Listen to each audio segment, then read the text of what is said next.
नमस्कार दोस्तों, आप सभी का विश्व भारती चैनल में बहुत बहुत स्वागत है। दोस्तों, आज 26 मार्च है, शनिवार का दिन है और 26 मार्च 2022 को हम आपको ये जानकारी दे रहे हैं। आपने कुछ सोशल मीडिया चैनल्स पर, यूट्यूब चैनल्स पर ये जानकारी प्राप्त की होगी कि महाराष्ट्र में दिसंबर 2021 में ये शक्ति बिल यानी शक्ति कायदा, शक्ति कानून ये पास हुआ था महिला सुरक्षा के लिए। और 24 तारीख को यानी गुरुवार को 24 मार्च 2022 को एक और कानून पास हुआ महिला सुरक्षा के संदर्भ में। और वो क्या है, महाराष्ट्र में पास हुआ Maharashtra exclusive special courts for certain offences against women and children under शक्ति लॉ बिल 2022। यानी जिस न्यायालय में, जिस कोर्ट में ये केस चलेगा इस विषय में शक्ति कानून के तहत, उसे स्पेशल कोर्ट का अधिकार होगा, फास्ट ट्रैक कोर्ट की तरह वो काम करेंगे। और इसमें कई सारी तब्दीलियां की गई है, हम आपको पूरी जानकारी दे रहे हैं। साथ ही साथ हम आपको ये भी बताएंगे कि ये शक्ति कानून ये तो एक बात और है पास होना, लेकिन ये शक्ति कानून पास होने के बावजूद महाराष्ट्र में जमीनी परिस्थिति क्या है महिलाओं की, ये जानना और समझना बेहद जरूरी है। इसके लिए ये भी जरूरी है कि आप ये पूरा समझने के लिए इस वीडियो को आप कृपया पूरा अंत तक देखें। क्या है हकीकत, तो ये जो अब पास हुआ मार्च में, इसमें ये बताया जा रहा है कि हर जिले में स्पेशल टीमें, हर कमिश्नरेट यानी हर शहर में भी जहां पर पुलिस कमिश्नर होते हैं वहां पर स्पेशल टीम बनाई जाएगी। महिलाओं के खिलाफ जो अत्याचार हो रहा है उसकी जांच करने के लिए, उस पर कार्रवाई करने के लिए। इसके व्यतिरिक्त ये बताया जा रहा है कि पुलिस ने ऐसे सारे गुनाहों, जब भी कोई गुनाह रजिस्टर होगा उसके 30 दिन के अंदर उसकी तफ्तीश यानी जांच पूरी करनी होगी और चार्जशीट फाइल करना होगा न्यायालय के सामने, न्यायालय के अंदर। इसके व्यतिरिक्त ये बताया जा रहा है कि इस विषय में ऐसे सारे केसेस की जानकारी पुलिस के साथ साझा करना है, यानी सरकार के साथ साझा करने की जवाबदारी ये सोशल मीडिया प्लेटफॉर्म्स की होगी और इंटरनेट सर्विस प्रोवाइडर्स की होगी।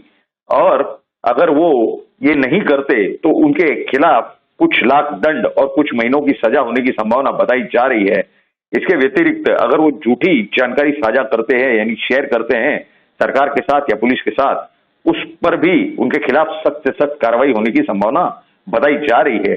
खैर, ये सब वो बातें हैं जो कि अभी अभी सरकार ने पास की हैं, लेकिन आपको हकीकत बता दें कि जब 2012 के आसपास ये निर्भया का गैंगरेप हुआ था, उस समय निर्भया कानून बनाया गया था और उसके बाद लगभग 1 या 1.5 साल के अंदर शक्ति मिल कंपाउंड रेप, एक बहुत ही बड़ा गैंगरेप का कांड हुआ था मुंबई में। उसके खिलाफ ये मांग की गई थी कि इसी निर्भया कानून के तहत, इसी तर्ज पर, इसी लाइन पर एक कानून कायदा बनाया जाए महाराष्ट्र के लिए। और उसी लाइन पर, उसी तर्ज पर यह कायदा बना दिया गया था। लेकिन ये कब बनाया? 2013 से लेकर 2020 तक, यानी 2 मुख्यमंत्री बदल गए। तीसरे श्रीमान माननीय उद्धव ठाकरे अब मुख्यमंत्री हैं महाराष्ट्र के। खैर, कानून तो लाया गया, लेकिन क्या वो अमल में आ रहा है या फिर सरकारी अधिकारी ही महिलाओं का उत्पीड़न कर रहे हैं, ये भी जानना जरूरी है। क्या है ये हकीकत, यही हम आपको बताने जा रहे हैं।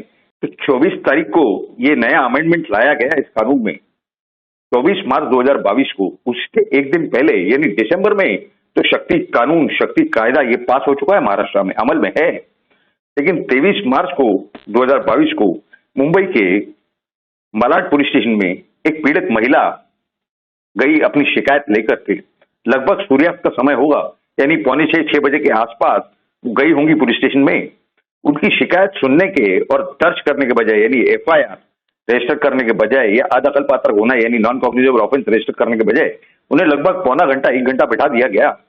उसके बाद जो ड्यूटी पर अधिकारी थे, उन्होंने जब वो शिकायत सुनी, उसके बाद उन्होंने उस महिला से ही पूछा, ऐसा सवाल किया कि वो महिला दंग रह गई। उनसे पूछा गया उस अधिकारी द्वारा कि आपकी ये जो शिकायत है ये कौन से कानून के कौन से सेक्शन के तहत दर्ज की जाए। अब क्या एक आम आदमी से ये अपेक्षित है कि उन्हें कानून का ज्ञान हो, जानकारी हो और वो पुलिस अधिकारी से बताए कि इस सेक्शन के तहत ये शिकायत दर्ज करनी है। उस महिला को तो कोई ज्ञान नहीं था। उन्होंने कहा कि सर मुझे इस बारे में कुछ मालूम नहीं, और वो चली गई अपने घर। उसके बाद कहीं और से कुछ और लोगों से सलाह मशवरा किया और अगले ही दिन यानी जिस दिन ये कानून पास हुआ उस दिन वो वापस से मलाड पुलिस स्टेशन गई और उन्होंने वहां पर सीनियर पुलिस इंस्पेक्टर यानी पुलिस स्टेशन के जो इंचार्ज होते हैं उनसे मिलने गई। उनका जो स्टाफ था उन्होंने पूछा कि साहब के पास क्या काम है, तो उन्होंने बताया कि इस तरह मुझे एक एनसी रजिस्टर करवानी थी, एक छोटी सी शिकायत दर्ज करवानी थी और वो कल दर्ज नहीं की गई, इसके लिए हम बड़े साहब से मिलने आए हैं। तो जब वो स्टाफ को समझ में आया कि छोटी सी बात के लिए जब ये सीनियर पुलिस इंस्पेक्टर तक बात जाएगी तो वो बाकी के अधिकारियों पर चिढ़ जाएंगे और वो कुछ ना कुछ माहौल गर्म हो जाएगा फिजूल में, तो उन्होंने उस महिला को स्टेशन हाउस यानी जहां पर शिकायतें दर्ज की जाती है वहां पर लेकर के गए और वहां के अधिकारियों से कहा कि ये सीनियर साहब के पास जा रही थी, ऐसा ऐसा मसला हुआ है, आप इनकी शिकायत दर्ज कर लीजिए। उतना होने के बावजूद उस महिला को फिर से शाम के समय यानी लगभग 5:30-6 बजे के आसपास की बात होगी, उन्हें फिर आधा पौना घंटा वहां स्टेशन हाउस में बिठाया गया। सूर्यास्त का समय था और उस आधे पौने घंटे के बाद उनकी शिकायत सुनकर के वो दर्ज कर दी गई। एफआईआर होना चाहिए था, उसकी सिर्फ नॉन कॉग्निजेबल ऑफेंस यानी अदखल पात्र गुना दर्ज किया गया, एनसी ऑफेंस। चलिए कम से कम रिकॉर्ड पर शिकायत तो आई, लेकिन किस तरह के ये अधिकारी हैं, किस तरह की सरकार है, 3 अलग अलग साइज के पहियों की ये महाविकास आघाड़ी की सरकार सन्माननीय उद्धव ठाकरे जी के नेतृत्व में है। दूसरी जानकारी हम आपको देने जा रहे हैं। क्या है वो? जिस दिन ये कानून का अमेंडमेंट पास हुआ यानी शक्ति बिल, क्या हुआ था उस दिन एक केस रजिस्टर हुआ एक पुलिस अधिकारी के खिलाफ। क्या था वो मामला? शिवाजी नगर पुलिस स्टेशन के एक पुलिस सब इंस्पेक्टर यानी पीएसआई के खिलाफ एक मामला दर्ज किया गया। वो था जो एक महिला की शिकायत पर किया गया, outraging the modesty of A women, यानी ऐसी कोई हरकत करना कि महिला को लज्जा उत्पन्न हो। क्या थी वो उनकी हरकत जो उनके ऊपर आरोप लगाया जा रहा है?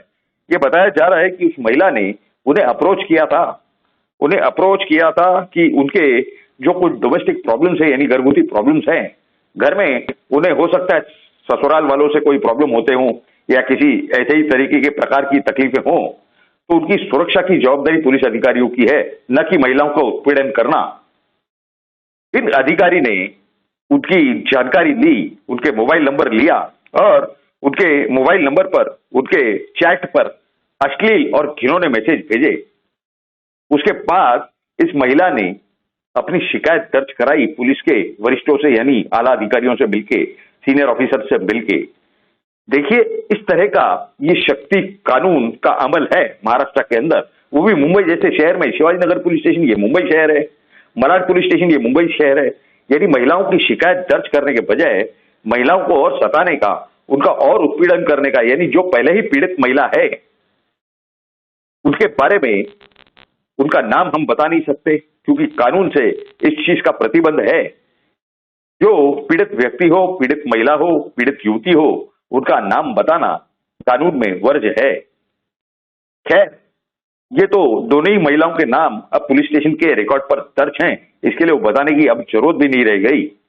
लेकिन ये जरूरी है कि महाराष्ट्र के माननीय मुख्यमंत्री उद्धव ठाकरे ये समझे कि वो जो ऊपर से जो क्रीम वर्क कर रहे हैं, मेकअप का काम कर रहे हैं, असल में उनके नीचे की यंत्रणा, जो पुलिस का जो नेटवर्क है, जो पूरा सिस्टम है होम डिपार्टमेंट का, वो किस तरह से काम कर रहा है। क्या जो नागरिक हैं महाराष्ट्र के, जो रहवासी हैं महाराष्ट्र के, क्या उन्हें उनके अधिकार प्राप्त हो रहे हैं? क्या उन्हें ये सब रिजल्ट मिल रहे हैं जो ये सरकार चाहती है? वहां पर माननीय दिलीप वळसे पाटील ये गृह मंत्री हैं महाराष्ट्र के, राष्ट्रवादी कांग्रेस पार्टी से, उनका शिवसेना से कोई लेना देना नहीं है। तो क्या ये अलग पार्टी के पास होम का सब्जेक्ट यानी गृह मंत्रालय जो है वो अलग पार्टी के नेता के पास है? क्या इस वजह से माननीय उद्धव ठाकरे जी का नाम खराब हो रहा है, उनकी छवि खराब हो रही है, या फिर ये जानबूझ के खराब की जा रही है? ये भी एक बहुत बड़ा सवाल है। लेकिन आखिर में अंत में विषय वहीं पर है कि सामान्य नागरिकों की बात रह गई एक तरफ, महिलाएं जो कि पीड़ित महिलाओं की बात हो रही है, अगर उनका उत्पीड़न भी वहां की सरकार, वहां की जो शासकीय प्रशासकीय यंत्रणा है, अगर वही करने लग जाए तो क्या फायदे का है ये शक्ति बिल और ये अमेंडमेंट एक्ट और ये सब चीजें? ये बहुत बड़ा सवाल है देश के सामने, क्योंकि महाराष्ट्र के कई सारे नेता किसी भी पार्टी के हों, वो कहते हैं कि केंद्र सरकार को जो महसूल यदि रेवेन्यू आता है वो 60% मुंबई और महाराष्ट्र से मिलता है और बाकी का जो 40% है वो बाकी के देश में से प्राप्त होता है।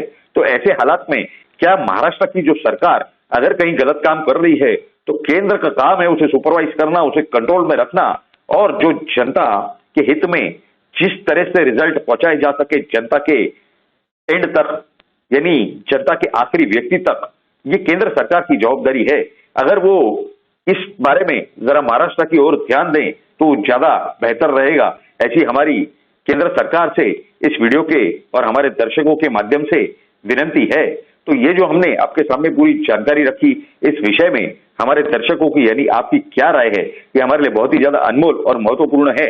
आप जरूर नीचे कमेंट बॉक्स में लिख करके आपकी राय हमें बताएं और अगर आपको ये सारी जानकारी अच्छी लगी हो तो जरूर इस वीडियो को लाइक करें और ज्यादा से ज्यादा शेयर करें ताकि भारत के हर नागरिक तक महाराष्ट्र और मुंबई की सच्चाइयां पहुंच सके और खास करके प्रधानमंत्री मोदी हो केंद्र में और केंद्र के गृह मंत्री अमित शाह हो, वहां तक ये पूरी सच्चाइयां पहुंच सके और उन्हें मालूम हो सके कि किस तरह से ये महाराष्ट्र की जनता और खास करके महिला वर्ग त्रस्त है या फिर महाराष्ट्र में कानून व्यवस्था की क्या परिस्थिति है। तो ये पूरी जानकारियां आपके सामने रखने का हमने अपना कर्तव्य किया। आप सभी लोगों ने इस वीडियो को पूरा अंत तक देखा, इसके लिए हम आपसे निवेदन करते हैं कि अगर आप हमारे इस चैनल पर नए हैं तो जरूर इस आप ही का विश्व भारती चैनल है, इसे जल्द से जल्द सब्सक्राइब करें और सभी नोटिफिकेशन ऑन कर दें। आप सभी लोगों ने इस वीडियो को पूरा अंत तक देखा, इसके लिए आप सभी का बहुत बहुत धन्यवाद। भारत माता की जय। जय हिंद।